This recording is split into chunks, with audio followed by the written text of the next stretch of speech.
गांव के एक स्कूल में एक लड़का और एक लड़की 9वीं कक्षा में पढ़ते थे। लड़की उसी गांव की थी जिस गांव में स्कूल था, मगर लड़का किसी और गांव का।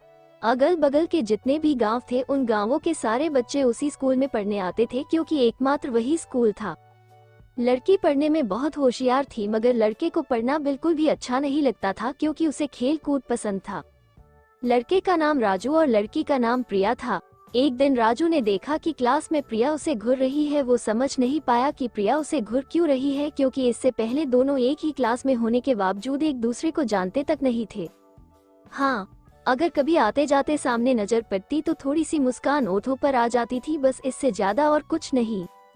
एक दिन छुट्टी होने के बाद राजू क्या देखता है कि प्रिया रास्ते में बैठे रो रही है। राजू उसके पास जाता है और रोने का कारण पूछता है। तुम क्यों रो रही हो? मम्मी ने पैसे दिए थे दुकान से सामान लाने के लिए, मगर पैसे कहीं खो गए।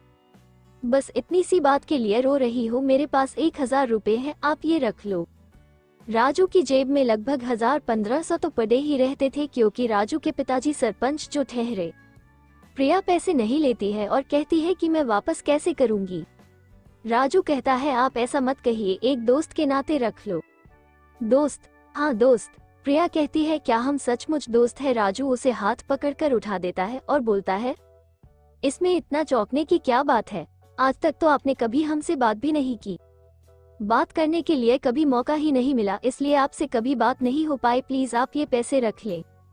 प्रिया पैसे ले लेती है और कहती है मैं आपको फिर कभी लौटा दूंगी। राजू कहता है कोई बात नहीं। अब दोनों की स्कूल में अच्छी सी मुलाकात होने लगी। जैसे ही दोनों स्कूल में पहुंचते सबसे पहले हाथ मिलाते, घंटों बातें करते, साथ में चाय समोसे खाते। अब दोनों बाकी छात्रों से अलग अलग रहने लगे थे। एक दिन सुबह राजू को प्रिया स्कूल में नहीं दिखाई दी तो राजू परेशान होने लगा। उसने स्कूल में पता किया कि प्रिया स्कूल क्यों नहीं आई, तो पता चला कि प्रिया अपने नानी के गांव गई है। उस वक्त वो फोन भी नहीं कर सकता था, क्योंकि प्रिया के पास कोई फोन नहीं था। राजू को अजीब सा कुछ होने लगा, जैसा मानो कि उससे कुछ छिन गया हो। उसको कुछ समझ नहीं आ रहा था। आप मानो या ना मानो, लेकिन उसे प्रिया की बहुत याद आ रही थी।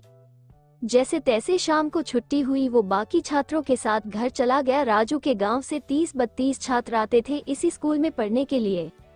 अगले दिन राजू स्कूल 2 घंटा जल्दी आ जाता है। पूरे स्कूल में अभी तक कोई भी नहीं आया होता है, पूरा सुनसान। राजू स्कूल में प्रिया को ढूंढने लगता है, मैदान से लेकर दुकान तक। सामने रोड से कोई आता हुआ देख राजू सीधा रोड की तरफ जाता है और देखता है कि वो प्रिया है। वो भाग के प्रिया के गले लग जाता है और कहता है कल कहाँ चली गई थी तुम? प्रिया तो बिल्कुल हक्का बक्का रह गई और कहती है छोड़ो, मुझे लोग देख रहे होंगे। तो क्या हो गया, मैं कौन सी चोरी कर रहा हूँ? पहले तुम ये बताओ, तुम कल कहाँ चली गई थी? बताया भी नहीं। प्रिया कहती है मैं अपनी नानी के गांव गई थी, अचानक ही मेरा प्लान बना, सॉरी मैं आपको बता नहीं पाई। राजू कहता है चलो कोई बात नहीं, एक एक चाय हो जाए। फिर दोनों चाय पीने दुकान पर बैठ जाते हैं, क्योंकि दोनों को चाय बहुत पसंद थी। उसके बाद स्कूल की घंटी बजती है और दोनों स्कूल की प्रार्थना के लिए चले जाते हैं। क्लास में प्रिया फिर से उसे घूरने लगती है। इस बार राजू समझ गया होता है कि प्रिया के मन में कुछ चल रहा है। राजू अपने चेहरे पर हल्की सी मुस्कान लाता है और सोचता है कि शाम को छुट्टी होने के बाद प्रिया से पूछ ही लूंगा कि उसके मन में क्या चल रहा है। शाम को छुट्टी होने के बाद फिर दोनों मिलते हैं और इधर उधर की बातें करते हैं, लेकिन राजू हिम्मत नहीं कर पाता है पूछने की। फिर प्रिया उसे पूछती है क्या आपकी कोई गर्लफ्रेंड है? राजू कहता है नहीं, मेरी कोई गर्लफ्रेंड नहीं है। आपका है कोई बॉयफ्रेंड? नहीं तो, पर एक को मानती हूँ, पर उसे पता नहीं है। कौन है वो खुशनसीब इंसान, हमें भी तो बताओ। प्रिया कहती है नहीं, दूसरे दिन बताऊंगी, आज नहीं। फिर दोनों हाथ मिला के अपने अपने घर चले जाते हैं। शाम को राजू अपने स्कूल में पढ़ने वाले छात्रों के साथ क्रिकेट खेलने जाता है, लेकिन लड़के उसे बहुत परेशान करते हैं कि उसका और प्रिया का कुछ चल रहा है और उसे अपने साथ खेलने नहीं देते। अगले दिन राजू जल्दी स्कूल आ जाता है और प्रिया का इंतजार करता है। थोड़ी देर बाद प्रिया भी आ जाती है। राजू उसे सारी बात बता देता है तो इस पर प्रिया हंसने लग जाती है।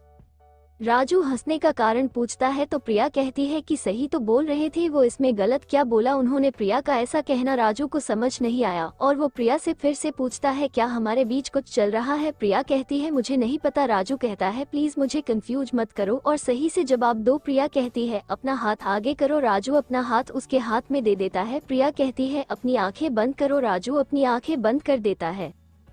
अगला भाग बहुत जल्द आएगा। अगर आपको ये स्टोरी पसंद आई हो तो प्लीज़ हमारे इस चैनल को सब्सक्राइब जरूर करें। धन्यवाद।